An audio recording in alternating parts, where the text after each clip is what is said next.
17वीं लोकसभा के लिए मतदान, पहले चरण का मतदान जो है वो संपन्न हो चुका है और आज जो मतदान हुआ है वो हुआ है 18 राज्यों और 2 केंद्र शासित प्रदेशों की 91 लोकसभा सीटों पर चुनाव हुआ। साथ ही कई राज्यों में विधानसभा चुनाव भी हुए हैं जो संपन्न हो चुके हैं।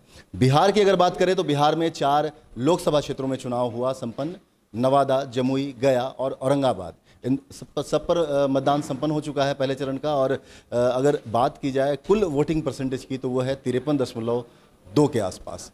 तो ये काफ़ी कम मतदान इसे इसलिए कहा जा सकता है कि बाकी राज्यों में मतदान प्रतिशत बहुत अच्छा देखा जा रहा है। बहरहाल अगर बिहार की बात करें तो 2 ऐसे बड़े चेहरे थे जिनकी प्रतिष्ठा दांव पे लगी हुई है। जीतन राम मांझी हैं एक तरफ हम के, और दूसरी तरफ हैं चिराग पासवान जो एलजेपी के हैं उम्मीदवार जमुई से। तो इन दोनों की प्रतिष्ठा जो है अब तो दांव पर लगी हुई है और किस्मत ईवीएम में कैद हो चुकी है। साथ ही साथ इस पूरे चुनाव के परिप्रेक्ष्य की अगर बात की जाए तो एक तरफ जहां प्रधानमंत्री नरेंद्र मोदी या कह दें कि एनडीए को अपनी जो प्रतिष्ठा है उसे बचाने की कह सकते हैं कि दांव पर लगी हुई है, उनकी प्रतिष्ठा दांव पर लगी हुई है, कैसे अपनी साख को बचाए उस पर वो दांव पर लगा हुआ है। वहीं राहुल गांधी अपनी खोई हुई जो सियासी जनाधार है, खोया हुआ सियासी जनाधार, उसको पाने की कोशिश में लगे हुए हैं। बहरहाल हमारे एक्सपर्ट्स क्या कहते हैं, इस वक्त हम सनमार्ग के न्यूज़ रूम में हैं, हम सीधे बात करते हैं। सबसे पहले चलते हैं ज्ञानेंद्र जी के पास। सर, जानना चाहेंगे आज जो पहले चरण का मतदान संपन्न हुआ, क्या कहेंगे, किस रूप में देख रहे हैं इसको, खासतौर से बिहार के परिप्रेक्ष्य में अगर बात करें? पोल परसेंटेज और ज़्यादा रहता यदि आप चैती छठ पड़ जाने के कारण कुछ मतदाता निकल नहीं पाए। खासकर महिलाओं की संख्या थोड़ी कम दिखी छठ पर्व के कारण। मगध में ये बहुत बड़ा पर्व माना जाता है और गया में इसका असर कुछ पड़ा है, कुछ जमुई और औरंगाबाद में भी ये इससे प्रभावित हुआ है। अब समय बताएगा, 23 मई बताएगा कि क्या इसका फलाफल निकलता है। देखते जाइए आगे होता है क्या। परिणाम के लिए तो 23 मई का इंतजार करना ही पड़ेगा। बहरहाल हमारे साथ मनोज जी भी हैं। मनोज जी, आपसे जानना चाहेंगे 44 उम्मीदवार बिहार में जिनका किस्मत जो है वो कैद हो चुका है, अब वो फैसला आएगा 23 मई को। 2 प्रमुख नाम हैं जिन पर नज़रें सबकी टिकी हुई हैं। देखिए, 2 प्रमुख नाम में फिलहाल तो पूर्व मुख्यमंत्री जीतन राम मांझी हैं जो गया से चुनाव लड़ रहे हैं, और चिराग पासवान हैं जो रामविलास पासवान के उत्तराधिकारी भी हैं। और लोजपा में जो रामविलास पासवान जी की पार्टी है, लोक जनशक्ति पार्टी, उसमें वो संसदीय दल के भी अध्यक्ष हैं और लिहाजा पिछली बार भी वो जमुई से चुनाव लड़े जीते थे। और इस बार ये 2 सीट जो है, इन चारों सीट में ये 2 सीटों को महत्वपूर्ण माना जा रहा है जो लोगों की नज़र है। और अगर पिछले चुनाव को देखा जाए तो चारों ही सीट महत्वपूर्ण है, क्योंकि 3 सीट पिछली बार बीजेपी के पास थी और 1 सीट जो है वो एलजेपी के पास थी। और इस बार भी उन 4 सीटों पर भारतीय जनता पार्टी और लोक जनशक्ति पार्टी ये कह लें कि एनडीए कितना अपने को सुरक्षित रख पाती है, ये एक महत्वपूर्ण है। और फिलहाल जो स्थितियां बनी हैं कि जो पोल परसेंटेज होना चाहिए, कुछ जगहों पर पिछली बार से बहुत कम पोल परसेंट बढ़ा है, उसको बहुत उससे उत्साहित होने की कोई बात नहीं है कि बहुत ज़्यादा कोई पोल परसेंट बढ़ा है। लेकिन अब रिज़ल्ट जो पोल परसेंट पर जो प्रभावित होता है उसकी उम्मीद नहीं की जा सकती है। हर जगह कांटे की टक्कर है। और बड़ा नाम जो आपने पूछा तो फिलहाल जीतन राम मांझी और चिराग पासवान हैं। हाँ, नजरें बनी हुई, आपके पास लौटते हैं हम अभी। फिलहाल आंकड़ों की अगर बात करी जाए, कितने प्रतिशत मतदान हुए हैं, कुल आंकड़े हमारे पास आ गए हैं। ये आंकड़े हैं बिहार में कुल जो प्रतिशत मतदान का रहा वो है 53.06। औरंगाबाद की अगर बात की जाए तो औरंगाबाद में 49.85 पहले चरण के मतदान की बात की जाए। गया लोकसभा क्षेत्र की अगर बात की जाए तो 56% मतदान गया में हुआ है। वहीं नवादा लोकसभा क्षेत्र की अगर बात की जाए तो 52.50% मतदान, और जमुई में 54% मतदान। यानी कि मतदान का ये प्रतिशत था जो आज संपन्न हुआ। हमारे साथ आशुतोष, आपसे जानना चाहेंगे सर, ये मतदान प्रतिशत को लेकर हमेशा वहां की स्थिति बनी रहती है, चाहकर भी बहुत कोशिशें की जाती है जागरूक करने की मतदाताओं को, परसेंटेज क्यों नहीं बढ़ पाता? खासतौर से बिहार, यूपी में ये देखा जाता है अक्सर। ये बहुत कुछ निर्भर करता है मौसम पर भी। अभी गर्मी बिहार में पड़ रही है। 1-2 दिन पहले मौसम थोड़ा ठीक भी था, लेकिन आज काफ़ी तेज़ गर्मी पड़ रही थी। तो ऐसी स्थिति में जो मतदाता होते हैं वो सुबह निकलते हैं और फिर दोपहर में मतदाताओं कम जाते हैं मतदान केंद्रों पर, फिर शाम में संख्या बढ़ती है। लेकिन आज खासकर छठ पर्व था, चैती छठ जिसे कहा जाता है, और ये बिहार के सुदूर इलाकों में भी बहुत श्रद्धा के साथ मनाया जाता है पर्व।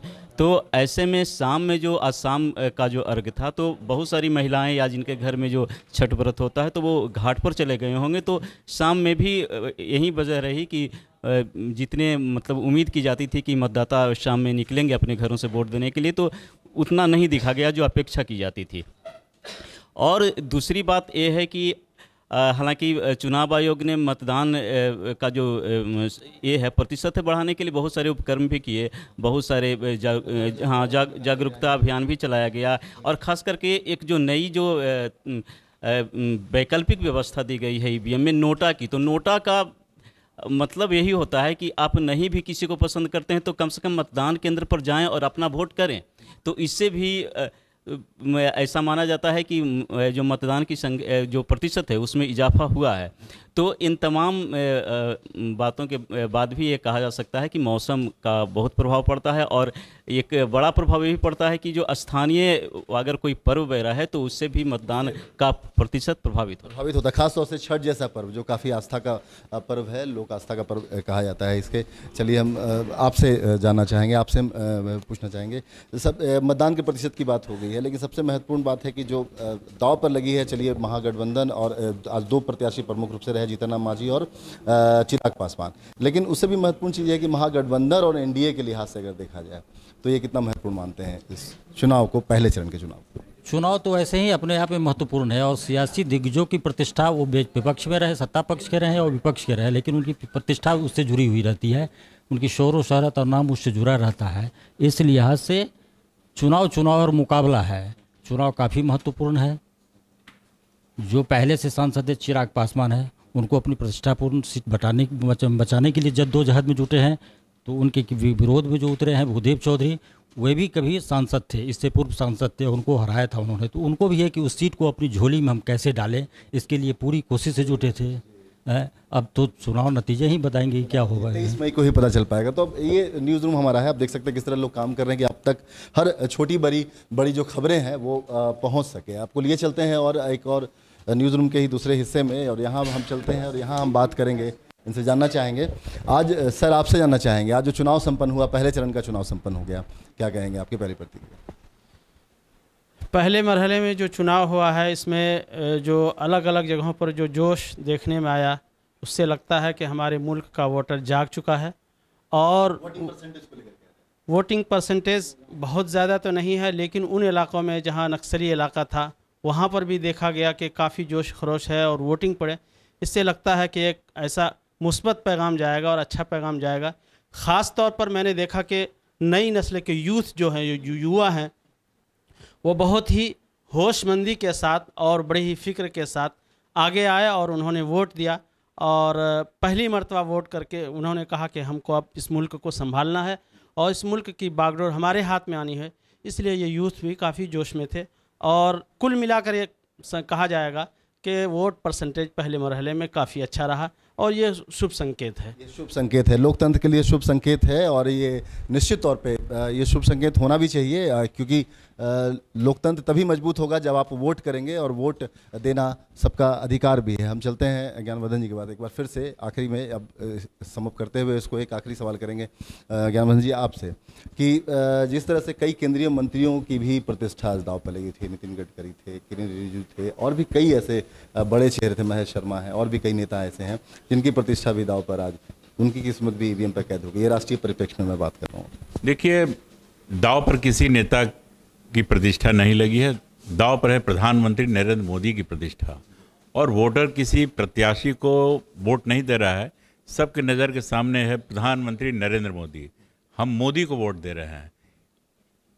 इसमें कहाँ तक सफलता मिलती है वो आपको आने वाला समय बताएगा। इसलिए प्रत्याशी के नाम पर यहाँ लोग तैयार नहीं हैं, कोई विकल्प नहीं है उनका, तो बस मोदी को वोट दे रहा हूँ, मोदी को वोट दे रहा हूँ, प्रत्याशी चाहे जो कोई हो। बिल्कुल, ये सुनने को दिख रहा है। मनोज जी से आखिरी सवाल अब इस कार्यक्रम का, मनोज जी आपसे, सुरक्षा व्यवस्था जिस तरह से की गई थी, जिस तरह की तैयारियां की गई थी, कोशिश तो बहुत हमेशा की जाती है कि किस तरह से जागरूक किया जाए, मतदाताओं को जागरूक करने के लिए तरह तरह के अभियान चलाए जाते हैं, करोड़ रुपये भी बहाए जाते हैं। लोग अवेयर नहीं हो पाते हैं। लेकिन युवा जो इस बार आए हैं, दूर दूर से लोग जाकर मतदान करते नजर आए हैं, कतारों में देखे गए हैं, महिलाएं बढ़ चढ़ कर हिस्सा ली हैं। नक्सल प्रभावित क्षेत्रों की मैं बात करता हूँ, वैसे क्षेत्रों की जहाँ पर कभी शांतिपूर्ण मतदान संपन्न नहीं होता। आज भी कोशिश की गई है, इमामगंज में ईडी मिला, डुमरिया में केन बम मिला, लेकिन बावजूद इसके शांतिपूर्ण मतदान प्रशासन के लिए, निर्वाचन आयोग के लिए, चुनाव आयोग के लिए, राज्य सरकार के लिए, केंद्र सरकार के लिए कितनी बड़ी सफलता मानते हैं? देखिए, अगर 2-4 चुनाव पहले जो आम चुनाव की अगर हम बात करते हैं और जो आज स्थितियां हैं और छिटपुट हिंसक वारदात मारपीट की जो घटनाएं हो रही हैं और जिन 4 जगहों पर आज चुनाव था, जिस 4 पार्लियामेंट्री कंस्टिट्यूंसी में आज चुनाव हुए हैं, वो चारों ही क्षेत्र जो हैं वो नक्सल प्रभावित हैं, घोर नक्सल प्रभावित रहे हैं। और उस लिहाज से कहा जाएगा तो इसमें किसी को भी कटघरे में खड़ा करने के पहले अगर उसका पिछला इतिहास देखा जाए कि चुनाव में क्या स्थितियां रही हैं, तो आज की तारीख में ये कहा जाएगा कि शांतिपूर्ण मतदान हुआ है और छोटी मोटी झड़पें वगैरह ये सारी चीज़ें चुनाव में होती ही रहती हैं। और जो आपका ये सवाल है कि जो अवेयर मतदाताओं का अवेयर होना, उनका जागरूक होना, तो पोल परसेंटेज ये बताता है कि जितनी मशक्क़त की गई है, सुरक्षा की बात एक अलग मुद्दा, अलग बात हुई, तो सुरक्षा के लिहाज से तो शांतिपूर्ण मतदान है, वो छोटी मोटी घटनाएं होती रहती हैं, वो हुई हैं। लेकिन अवेयरनेस की जहां तक बात है, तो अभी भी मतदाताओं को जागरूक करने के लिए जो प्रयास किया गया राज्य प्रशासन की तरफ से, चुनाव आयोग की तरफ से, वह अवेयरनेस जो है वो वोटरों में नहीं दिखा है। अगर वो अवेयरनेस होता, लोगों को जाना चाहिए, मतदान केंद्र तक जाना चाहिए, 5 साल में एक बार उनको अधिकार मिलता है, मताधिकार का प्रयोग करना चाहिए।